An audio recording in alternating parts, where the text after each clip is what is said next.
Je suis Boupessi Masalo, matché avec Yakuto Kwasi Deni, donc couple Chobo du Bénin. Je voudrais rendre témoignage ce jour en parlant de la famille sur le chemin des principes divins, sur le chemin que les vrais parents ont tracé pour nous.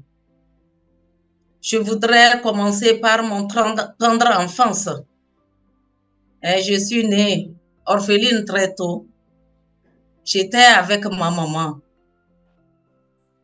Mais dans ma croissance, j'ai eu affaire en tant que catholique avec les sœurs. J'ai fait aussi avec les prêtres. Mais très tôt, j'ai compris que le chemin n'est pas ça. Et je me pose des questions. Pourquoi cette vie? Pourquoi n'y a-t-il pas de mariage? Et un jour, un 31 décembre, je me suis rendue chez le chef de l'État d'alors et Adema Apia en ne voulant pas fêter seule pour que quelqu'un vienne me dire sortons. C'est là-bas que mon papa spirituel m'a vu et il m'a témoigné. Quand il m'a vu, il a crié, Immaculée, tu cherches quoi ici? Aujourd'hui, 31, tu dois être avec ton mari ou bien ton copain. J'ai dit, mari, oui, je n'en ai pas. Mais copain, quels sont ces titres? J'ai commencé par l'insulter. Et il dit, pardon, pardon. Demain, tu reviens. Je dis, oui, je reviens. Si je ne reviens pas, ces gens mauvais, ils sont au dehors, ils attendent. Donc, je dois venir me cacher ici. Donc, ce fut le 1er janvier 2004 qu'il m'a conduit au centre de Kara. Il m'a amené où j'ai vu les familles qui fêtaient en groupe. J'ai vu les photos des bénédictions, j'ai vu beaucoup de choses. Et il m'a dit, ce que tu espères, si tu veux vraiment vivre ça, reviens samedi ici. Et samedi, j'étais là et j'ai fait le séminaire de week-end. Après le séminaire de week-end, on a fixé le séminaire de 7 jours. Avant ce jour, j'ai été malade et j'ai fait 10 jours sans manger, sans boire. Et on devrait m'amener à l'hôpital. J'ai dit non, je préfère aller mourir là-bas. Et mes sœurs m'ont suivi pour que si je meurs, qu'on aille attraper le leader. C'est comme ça que j'ai fait mon séminaire de 7 jours seul. Après, on me parle de matching. Je suis allée et voilà, on m'a matché avec mon époux. Après, notre vie n'était pas facile parce que j'étais au Nord Togo, il était à Cotonou. Mais Dieu merci, il est revenu au Nord et nous avons eu un enfant béni avec mon premier fils Jacob et on a vécu notre vie. Quand après on a parlé de la libération et tout, on s'est lancé sans poser de questions. Je vais aller rapidement sautant parce que le temps imparti ne me suffit pas pour vous conter vraiment ce qui s'est passé dans ma vie comme un miracle.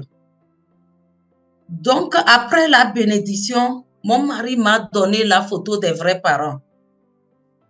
Et j'ai mis ça sur moi. Je ne sais pas ce que c'est. Arrivé, on me parle de fundraising. Les 40 jours. Quand je suis sortie le matin, je n'ai rien vendu. Jusqu'à 16 heures, rien. C'est ainsi que je me suis arrêtée quelque part pour boire l'eau et une moto est venue me tamponner. Quand ils m'ont tamponné, c'est comme ils ont cogné un poteau.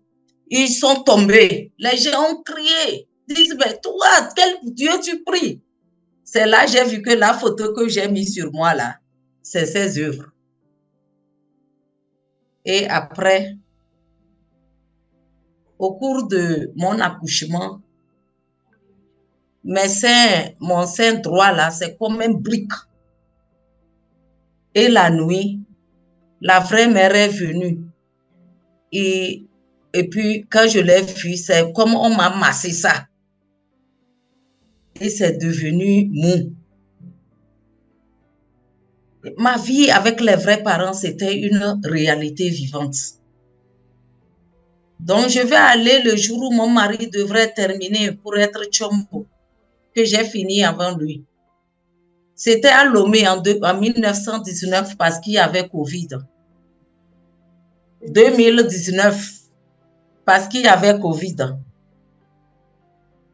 Arrivé là déjà à 2 heures moins 3 heures, les vrais parents sont venus comme sur écran géant. Je réveillais mon mari, lève-toi, les vrais parents sont là. Il est levé, il s'est levé, dit, mais est-ce que tu vois les vrais parents, ils sont sur l'écran géant. Il faut prier, dis tout ce que tu as. Jusqu'au lendemain, on est allé au Centre national du Togo. J'ai pris le micro, je dis, les vrais parents sont là devant vous. Que chacun prie. Je ne sais pas si jusqu'ici, ils me croient ou pas, mais ils étaient là. Donc, c'est ainsi que moi, j'ai vécu avec les vrais parents tout le temps. Quand j'ai des problèmes, je les vois. Et donc, je voudrais rapidement, pour ne pas dépasser les 10 minutes, conclure pour dire que sur le chemin des vrais parents, il ne faut pas poser de questions. Quand il fait ça, il faut le faire. Ne posez pas de questions. Parce qu'il n'a pas le temps pour expliquer. Et celui qui se lance, il profite de ce qui est caché. La providence, aujourd'hui, nous devons avancer. Il n'y a pas quelque part où on dit que c'est difficile. Là où c'est difficile, c'est là-bas les gens sortent et ils prennent la bénédiction. Je voudrais remercier mon mari qui, malgré que nous sommes un peu loin, on s'entend et on arrive à travailler un peu pour la providence. Et nous voudrons nous repentir et demander grâce pour que la retraite arrive en bonne santé, pour que nous puissions être unis ensemble et travailler beaucoup sur le chemin de la providence.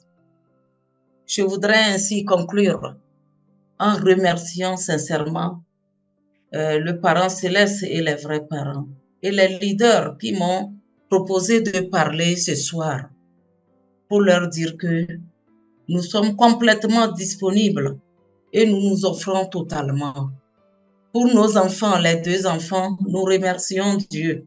Ce n'est pas facile, mais nous remercions Dieu pour l'unité que nous avons. Et nous prions Dieu que tout ce que nous n'arrivons pas à faire dans la perfection, que nous puissions le faire pour la gloire de Dieu et le salut du monde.